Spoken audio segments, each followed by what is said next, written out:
take pictures.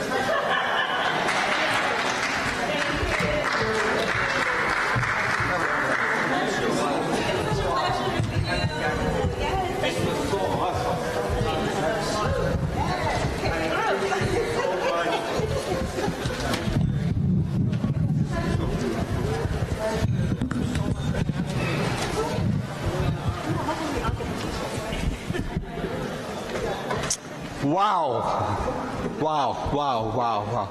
That was beautiful, wasn't it? You know, every time, and this is 14th conference, and last year I felt, my God, we can't outdo this. It was so awesome last year. And I think we have outdone last year by at least 50%. Patty and all the organizing committee, thank you so much. I just wanted to share a small story. It's been a minute since I've been a doctor, you know, maybe almost 40 some years.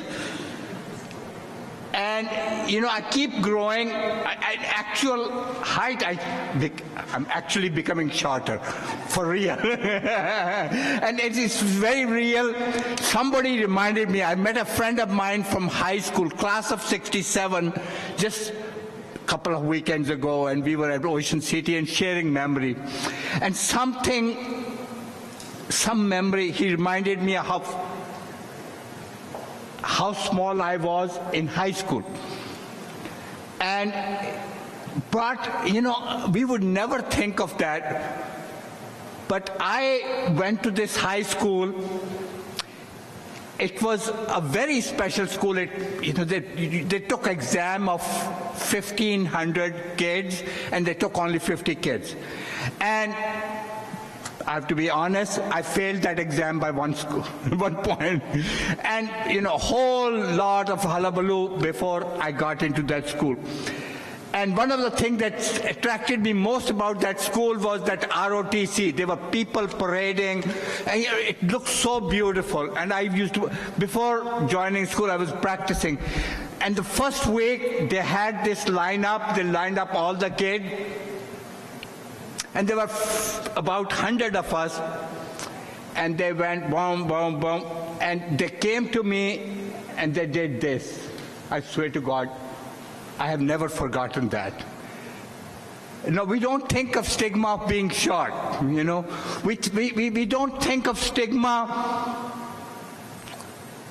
of having found to wet your bed at 8 years of age, and your cousins and your friends and your uncles and aunts, you know, and they're saying he's too lazy, and you know, you have no idea what you had done. So that shame, and I was listening to these wonderful speakers, and you know, I was crying, but I was also laughing. I learned so much from them. I think learning to share shame. You need to become an artist, yes. You need to be in control. But that's the only way to grow. That's the only way to love. That's the only way to connect to humanity. That when people see our brokenness, that's the only way they would start loving us. Now, a small story. I still am an inexperienced, because every story I hear, Khadija, welcome. You make me feel tall. Thank you.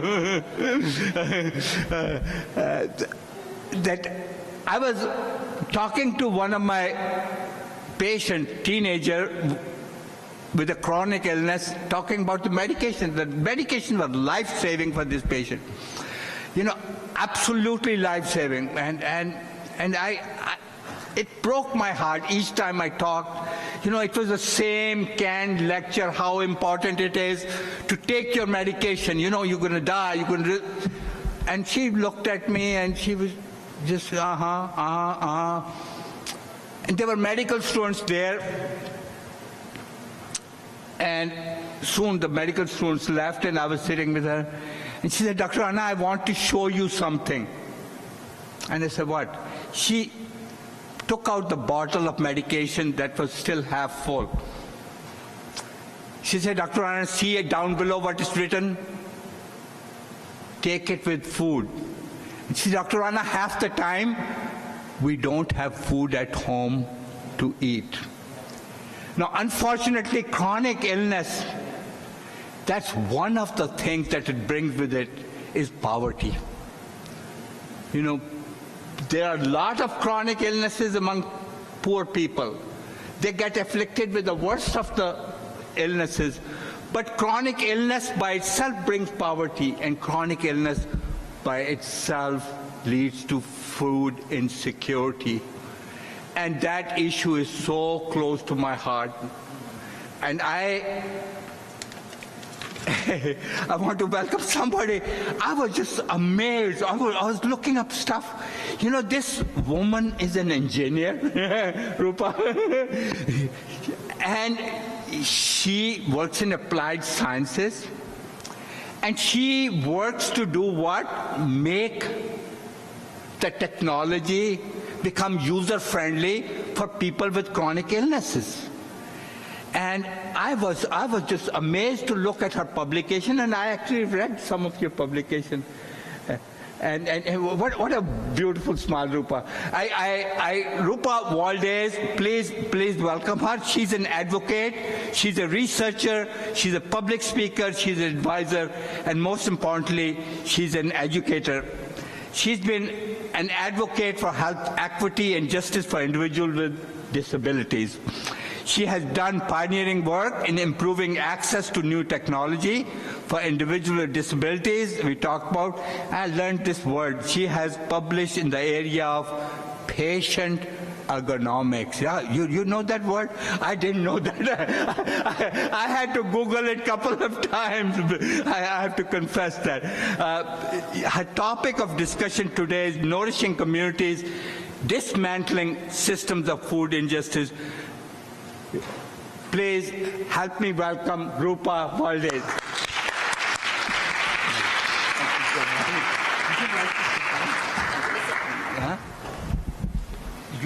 If you choose give to, me a mic. you can take this off. Okay. Good morning, everyone. Or almost lunchtime. So thank you so much for that kind introduction. I'm going to sit when I give my talk. We're talking about stigma and disclosure and telling our stories. So I will say I myself am disabled. I sometimes say multiple times over on days that I'm flared up. I use a wheelchair, but I can never stand for too long. So I always sit when I give my talks. And I had a very significant concussion about 5 years ago. And since then, I have some short-term memory loss. And so I always have notes with me just in case I kind of draw a blank. And so not always typical for speakers and sometimes stigmatized, but that's why I have my slides printed and my notes with me. So I also like to give a visual description. It's part of access when I speak in case there's anyone who needs that. So I am a woman with caramel-colored skin and black hair tied back into a bun. I'm wearing a blue suit with a white shirt and white sneakers that I wear pretty much everywhere because I can't wear any other types of shoes anymore. I was so excited actually when Patty reached out to me on behalf of Dr. Rana because food injustice is something I've been thinking a lot about. I work with a lot of communities, and I'll tell you some of those stories towards the end of my presentation. And it's a space that, as I've been traveling, it's also something I've just been noticing in different places. In terms of the solutions different communities have been coming up with that really focus on mutual aid and highlighting the ways we're interdependent and the ways that we can support each other when our systems fail us.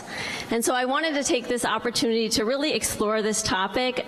I am thankful for the opportunities I get to speak, and I will be honest, this is my first time giving a talk on this particular topic, so I'm hoping I get lots of feedback from you of where I'm saying things that you don't agree with or what's resonating with you, and so that I can learn from all of you. All right, I got lots of things in my hand, so let's see if I can do this. Okay, so I'm going to start with just some definitions, just to level set. I like to do that. And then I'm going to talk about some stats that highlight some of what Dr. Rana pointed out about the relationships between chronic illness and food insecurity. And then I'm going to go into storytelling, because I think stories are so powerful to share both the world in which we live and the ways that food injustice really impacts people's lives, but also the types of innovative things different communities have come up with. So in terms of the definitions, I just wanted to highlight some specific things. In particular, I think sometimes when we think about food justice, or we think about food insecurity, we think about quantity. And the reason I brought up these definitions is not so that you're all sitting and reading the definitions, but I want to point out all of the other things that matter in terms of quality of food, in terms of desirability, so people get to eat what they actually want to eat, not just what is made available to them. And then I wanted to point out the aspects of the definition that talk about the impact on our physical health. So can we live active, healthy lives? And then the part about mental health. Because just think about just the levels of stress and anxiety that come with being food insecure, not just for yourself, but for your family. If you have to tell your child, for example, that we don't have food on the table, what is the implications of that for mental health? And then I wanted to talk about food deserts and food swamps. So I think we hear a lot about food deserts. I think that topic is something that, even if we're not working in this space, that we hear about just in the media. And food swamps a little bit less, but in the communities who I work with, this is a reality. So there may be food available, but it may not be the food back to what somebody actually wants to eat. And the thing I point out here a lot is in some of the communities, I do a lot of work with our public housing community in Charlottesville. It's right, as many academic centers are, right next to the University of Virginia.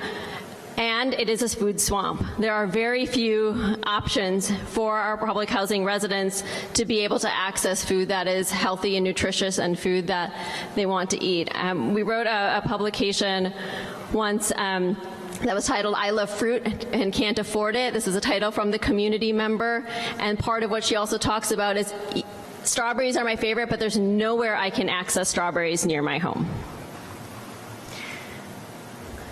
So these maps, the one on the left is a map of all of the food deserts in the US. On the right is the food swamps. And again, what I want to point out here is just, if you look at some of them, like if you look at that corner of Nevada next to California, that pointy part, right, you can see that it is not a food desert. But if you look at the other map, you'll see the bright red, and the red is the food swamps. So it's not a food desert, but it is a food swamp. Texas is another good example of that, right? We don't see a lot of food deserts, but it's highlighted with lots of food swamps. And in the opposite, if you look at Alaska or you look at Maine, right, they are food deserts, but if you were just looking at the food swamps, you would say, oh, right, we don't have a problem here. So I think sometimes we're looking at some of these things in isolation. If we put overlap on them, we really see the challenges. I feel like I'm being a juggler up here. All the things. Okay. So here we're going to tie food disparity, right, food security to disparities in health outcomes.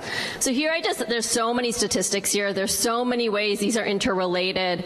And what I thought I'd do is I'll pull out 3 statistics across the life course. So starting with children, with food insecure children at least 2 times more likely to be in fair or poor health compared to children who are not food insecure. Then looking at older adults, so food insecure older adults have limitations of activities in daily living compared to those who are food secure seniors 14 years older.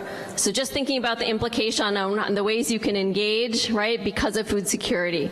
And then the last one I wanted to pull out, because of this idea of intergenerational.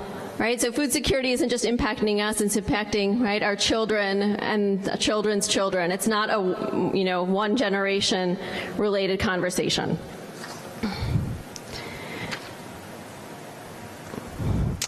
And then, of course, right, who is impacted by food insecurity? So the first statistic here is related to disability.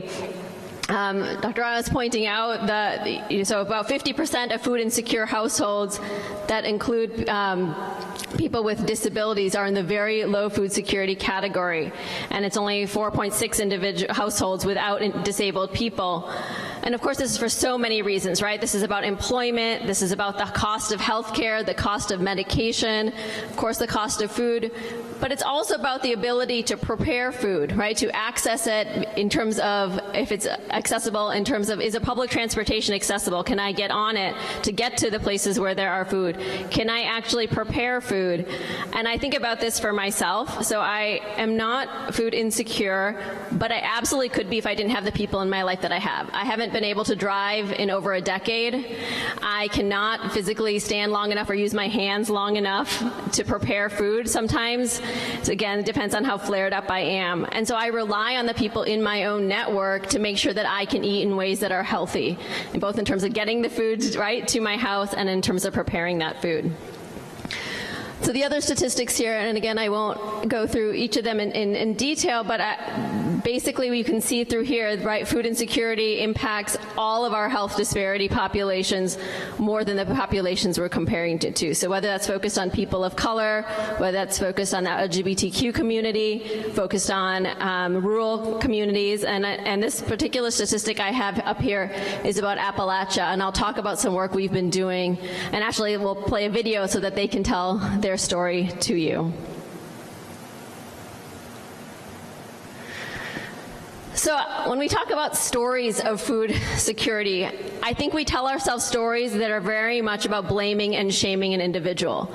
In the healthcare space, we talk about non-compliant patients. We talk about non-adherent patients. So when recommendations are not followed about medication, as Dr. Rana said, which are associated with food, when we talk about people not following diets that are those that are conducive to maintaining, right, to being symptom-free, to maintaining good levels of clinical outcomes, we often then blame the patient for not following our instructions, when in many cases, the reason those chronic conditions happened in the first place was because people were unable to access those healthy foods or engage in those behaviors. And yet, once we get to the condition exists, we then blame them for, right? We blame individuals for not following through. The statistic or the quote I put on the right-hand side was just one of so many that come up in conversations in the literature around healthy eating for chronic health conditions. And so this quote says, the same analysis estimates that reductions in unhealthy behaviors could save 1.1 million lives per year. And what bothers me about this, right, is this idea of unhealthy behaviors, that someone is choosing or, right, not motivated enough to eat in ways that are healthy. And so this is what back to the title I had with a community partner, I love food but can't afford it. The reason we wanted to have that title on our paper is because we wanted to make clear that the reasons this exists were not because of preferences. They were not from poor choices. They were really from structural restrictions, right? This food was not available, and the community, including my friend, did not have funds, right, to be able to eat in ways that her doctor was prescribing. So this is my attempt to be, I guess, an artist, which I am generally not, but to basically try to pull together a schematic of the different ways all of these concepts are related. So starting on the far right-hand side, I just listed some of the chronic health conditions that are so impacted by food security, so obesity, hypertension, mental health conditions, diabetes. And then I wanted to think about upstream factors. And so in that blue box, I have things like access to healthy foods, knowledge of how to prepare healthy food, right? You have an access to a place to prepare that food.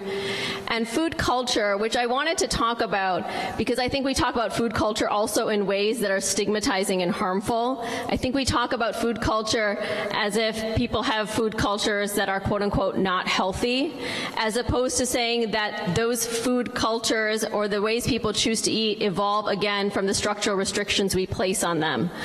And here, what I think in this work that I was doing in our public housing community, one of the things that came up out of that work was that the women that were involved in this work wanted to create a book that recaptured all of their traditional ways of eating and historic knowledge that they felt had not been passed on across generations. So one of the things that we've been working on is in that space, how do we have our younger residents interview older residents about ways of preparing food that they may have done when they were younger. Another story here was related to turmeric. So I'm South Asian. Turmeric is a part of, my parents are immigrants. Turmeric was a big part of how we cooked and how we still cook. And I brought some food to one of our events, and a friend of mine was saying, somehow we got on the topic of turmeric and talking about its anti-inflammatory properties. And she went back and told some family members and told some friends, and she said they just started laughing at me. Because she's Jamaican and she's an immigrant. She said, this is a part of our culture, right? But it's something that, because of, again, the kind of restrictions and the spaces that she'd been, had not been passed on to her, wasn't allowed to be passed on to her because of those structures. So I just would really like to emphasize that point. And then further upstream, we have everything from, of course, transportation to sources of food, right? Location of food sources, housing insecurity, water insecurity, which I think we don't talk about a lot, but often needed to wash food, prepare food, to have your food be safe. And I think here the thing I want to really emphasize is, right, the things on the purple, some of the ones in the blue require deep structural changes. And many of us in this room, I'm sure, are involved in trying to push for that type of structural change, but often requires policy level changes. And I think that maybe, right, as much as that need to advocate exists, what can we do now, right? What can we as individuals, I loved the quote that came earlier, right? We can't wait for anyone to save us, we have to save ourselves. So as communities, what can we do to address this?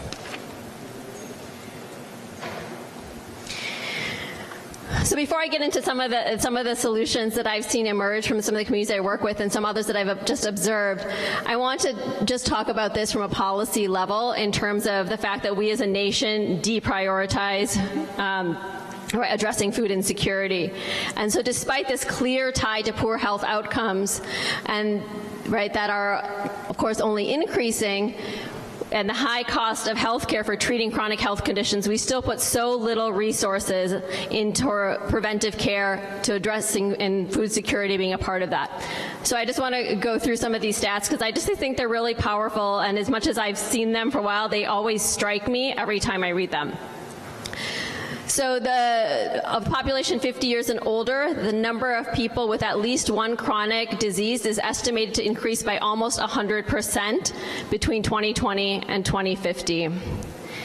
Treating people with chronic disease accounts for 86% of our healthcare costs. And while the U.S. spends an estimated $3.6 trillion on health, less than 3% of that is dedicated towards preventive care. So just thinking about how much food insecurity leads to chronic health conditions, and yet we put so much money into treating those chronic health conditions once they've happened, as opposed to putting money upstream to prevent that from happening in the first place and ensuring that people are food insecure. Okay, so now I'm going to start some storytelling. So this first picture is taken in a township outside of Cape Town called Guguletu. And I've had the privilege of working with these women from two townships outside of Cape Town, one in Kailicha, South Africa, one in Guguletu, for many years now. And I always say that my community work has humbled me over and over and over again. I have learned so much from the people I work with. And this, I guess I would just start with saying the amount I've learned, in some ways I kind of look back at how I started and really wish I knew better when I started. So we started this project. This was in partnership with a colleague and friend of mine at the University of Cape Town. And the original idea was to help share more health information. So many of these women live with HIV, with hypertension, with diabetes. And the idea was, how can we share more information because they have limited access to clinicians and healthcare providers. And that's where this project started. And we were taught. And we were taught that, when we're thinking about health, it's not about having health information. We know it's back to it's the structural reality. So what can we do? We do not have access to healthy foods. You can tell us that to eat healthy, it doesn't matter. We live in a food swamp, right? There's some fast food, there's convenience stores within the township, but access to fruits and vegetables is really hard to come by. It's really expensive, right? We don't have funds to afford them. And I can talk so much about all the other spaces outside of food where we've learned from these women. And so this picture shows their initiative to begin gardening in their community. So this is a space of a land within Guguletu that one group of women had started gardening in, and the women in Kailicha had heard about this and said, we want to learn what they're doing so that we can learn from them, we can work with them, and we can bring this back to our own township.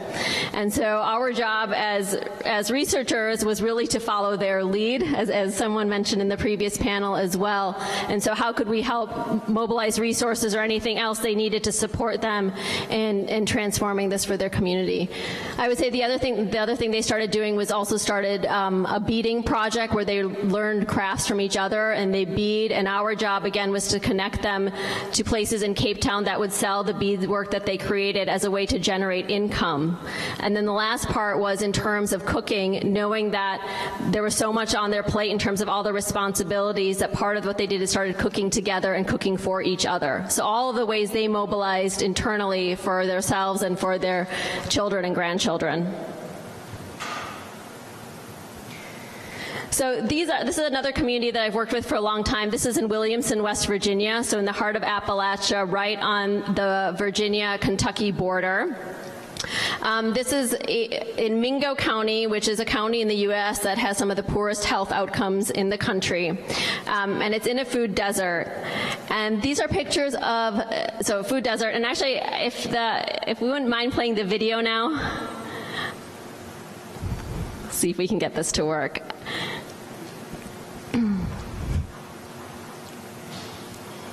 So the video is just a short clip with a colleague of mine, Kristen, talking about the work that they've done in their community. An event was held for Post 49 Market in downtown Williamson on Wednesday, May 3rd. So in Mingo County, we are in a food desert. There is only one grocery store here, and that happens to be on the other end of the county in Gilbert. So as many opportunities to offer produce to the area is what we want to do. You know, with our outdoor market, it is very small, and it is limited vendors with limited product. So here we can be able to offer all of their products and focus on the nutrition aspect of local, but still be able to supplement with other things that, you know, we can get on a regional and a broader level. The market boasts fresh local produce and is a year-round location for the Williamson Farmers Market. Plans for the future include expanding on their produce selection as well as integrating the classes offered by Williamson Health and Wellness Center. The chamber came down to do the ribbon cutting and brought all of the chamber members, and then a lot of our employees that work within the clinic at Williamson Health and Wellness Center have been very supportive. And we also have a lot of people that just showed up that didn't know there was anything going on today. So I think turnout has been excellent, and community support has also been excellent. So within just our little area of people that we knew through our personal contacts, we've been able to have sales averaging $5,000 a week for the first 2 weeks that we've been open. Post 49 Market offers a convenient solution to those looking to eat healthier without having to drive so far in the Mingo County area. For more information, you can visit the Williamson Health and Wellness Center Facebook page. For Mountaintop News, I'm Kelsey Dean. So basically, this is a place where there's one grocery store. Everybody. Yeah, music in the background. So there's one grocery store in the whole county, and it's on the opposite side of the county from where this community is located. So the work that they've done is to mobilize the farmers that live around that area to bring it into two different farmers market, an outdoor one and an indoor one that you can see there. And then they've built from there. So in the high schools, they started a culinary arts program to teach youth how to cook healthy foods. And then they also prepare the meals there, so it's all farm to table, and they make those prepared meals also available at the farmers market, again, for those who might not have access to ways to prepare that food. So I think of these as examples of where the communities have really mobilized in different ways and created solutions that are relevant to the communities that they're in and that resonate with the people who live there. And the points I wanted to end with were about other solutions that have existed, maybe not just internal to communities, but cross communities. And so this was just a couple weeks ago. I was at Penn State, and I came across this bookstore. So it's a used bookstore right in the heart of the city called Webster's, and they've done a lot of different things if you walk into that space to make it feel like an inclusive environment for absolutely everyone. So they talk about who's write signs around who's welcome here. Lots of efforts to be environmentally sustainable. And some of you may have seen this in other places, but a kindness board. So they have a cafe there where you can go in and you can purchase a meal for yourself or a drink, but you can also purchase something for someone else. And then that gets pinned up onto this kindness board, and so if you are hungry, you can come in and take something off of the board and bring it to the register as a way to eat. So a way to, think about mutual care at a larger community setting, not just within one community.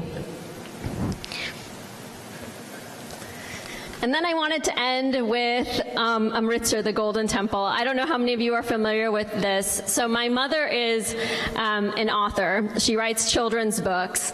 And her new book is about a Sikh boy who is a child of immigrants growing up in the U.S. And she talks in the story it's about bullying that happens and the strength that he finds in his faith community.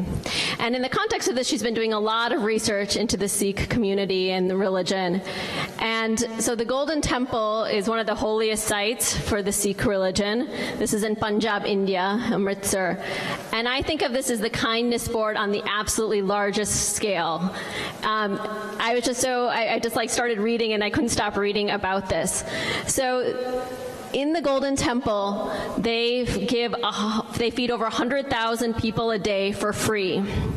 This is all volunteer-based, and so my mom's best friend is Sikh, and she had gone and she wanted to volunteer, and they told her, Auntie, it'll be 6 months if you want to be on the waiting list to mop the floor, right? This is the level at which they've engaged the community, so everything is volunteer-driven, and it's a place where you don't have to be Sikh to eat there. Everybody is welcome to come in and to eat. The meals are served 24 hours a day, all day long. You can eat all of your meals there.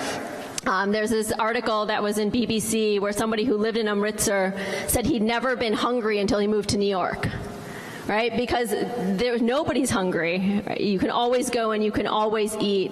And if we're talking about stigma, I think the most important thing is it's rich, it's poor. Everybody eats there.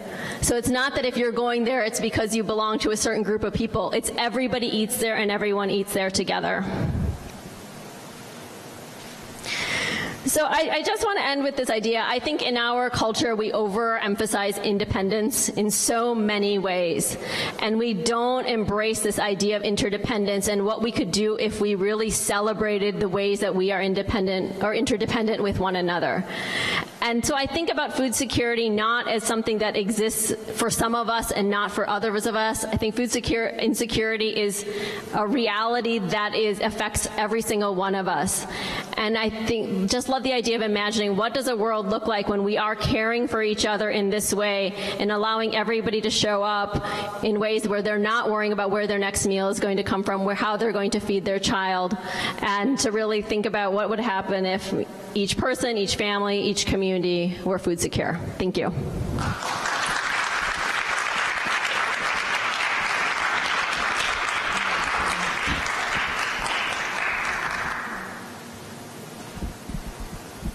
Does anybody have a question for Rupa?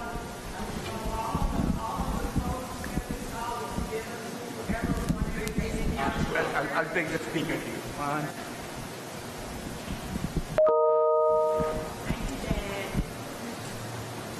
So all of the produce that we saw was given to people. None of it had to be paid for. Everything was given.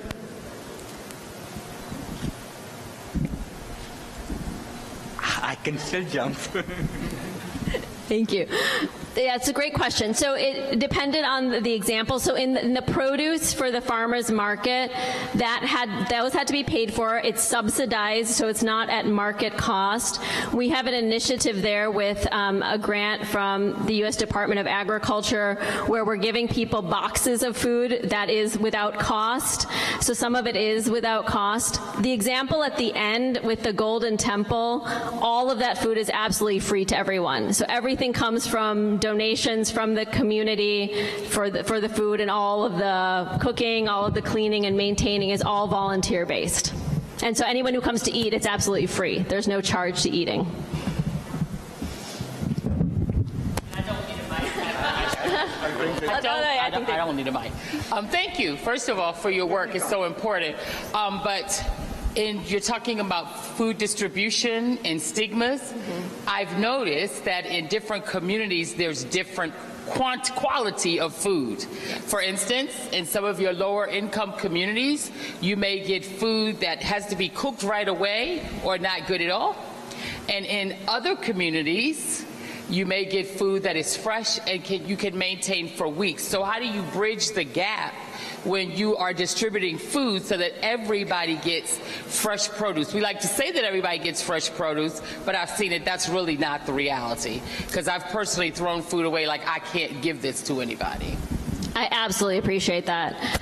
And I think, again, these could be community-driven solutions. There's this, I hate that I'm blanking on the name of this man in this organization in Chicago that's doing this incredible work. So he's from Chicago originally, and he's created this whole network of food distribution, exactly that, where he's put refrigerators in the community and created an organization that puts fresh produce into refrigerators around the community and lets people know when the food is going to show up. So I think there are innovative and community-oriented ways to do this, but I absolutely agree we are not where we need to, close to where we need to be related to that. You had some information about in the maps around the country, but you didn't have any information from Puerto Rico. It wasn't included there. And I noticed in the entire conference, Puerto Rico is not included in the data. Do you have information as to where I can find that data? Yeah, thank you for that question. These were the maps that came off of the sites I was using, but you're right, Puerto Rico, Guam, there's things that are missing from that map, and yeah, I apologize for that. You're absolutely correct, and I don't have a sense of exactly where to find that data, but I'm very happy to try to find that for you, so if you get in touch later. I always like to follow up on things that I left out, so please, do get in touch with me. Hello. I wanted to know, since you were talking about food deserts and different kinds of foods, I want to know what kind of foods would you recommend for someone who's HIV positive and they're dealing with inflammation? Yeah, so I'm not a clinician, so I always feel very uncomfortable giving specific recommendations for any particular health condition. So So I would just say that I don't feel like I'm the most qualified person to answer that particular question, but maybe Dr. Rana can answer that question better than I can. What was the question? What are the specific foods you'd recommend for someone who's HIV positive? Anything which is, it comes from, this is true for almost all chronic illnesses except maybe diabetes. What is good for your neighbor is good for you, in general. All food which is rich in vegetables and fruits, inflammation is a big part of HIV. It does a lot of damage to heart and blood vessels. So anything that has anti-inflammatory properties, that suppresses inflammation, and the best you can do is the fruits and vegetables and fruits. I cannot emphasize it enough. So, and make sure take a target of 5 portions of fruits and vegetables. I start teaching my children in the clinic very early. Keep that target of 5. There are days you will not get 5, but that's your target. So it works. So exercise works. Prayer and meditation works. They are all anti-inflammatory. Relationship work. Disclosure and connection is anti-inflammatory.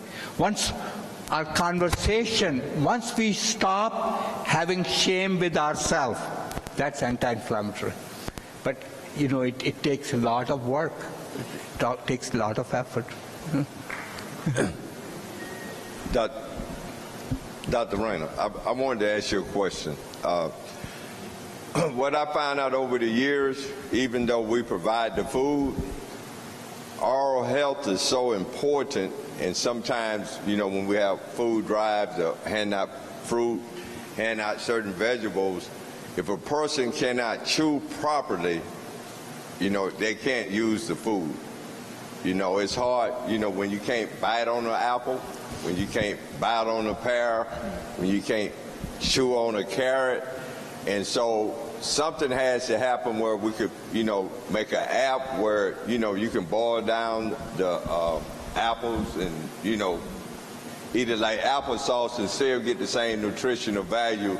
But oral health is so important in people being able to eat properly. And what happened to myself, I was able, because I was having gastrointestinal problems, I was able to convince the insurance company to allow me to have implants because I was going to have too many GI problems. And I got $40,000 worth of implants put in my mouth so I could begin to chew properly, because I couldn't chew anymore because I was losing teeth because I've been taking medicine for such a long time. And that's very important, that a person oral health, not going to the dentist, not getting your teeth clean, but your oral hygiene is so important in you being able to eat healthy and live longer.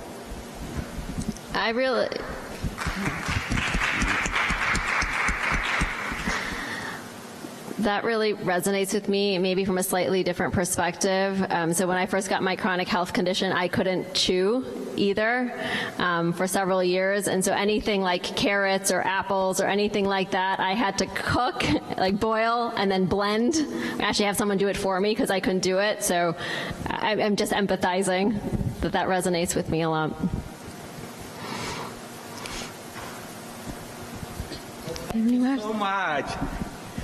Thank you, Rupa. That was awesome. Appreciate you being here.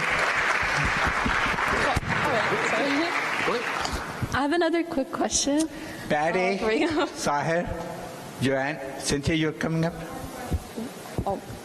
Yeah, thank you so much for your talk. I just have one more quick question. So you talked about working in a lot of international communities like Cape Town.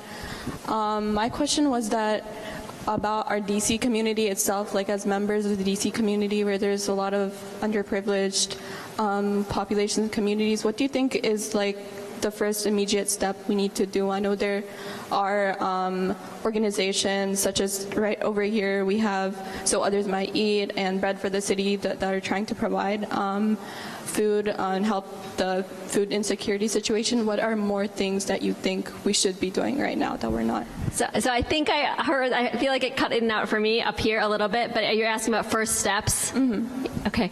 So, I mean, I really think, again, this is where I feel like I've been humbled. I feel like anytime I think about first steps is just listening, right? Is just showing up and listening and being present and building relationships with the people in the community. And I loved the speaker who came before me who talked about letting the community lead.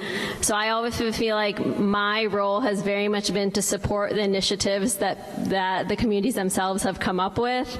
And I can really only do that by listening and building relationships and building trust. Thank you again.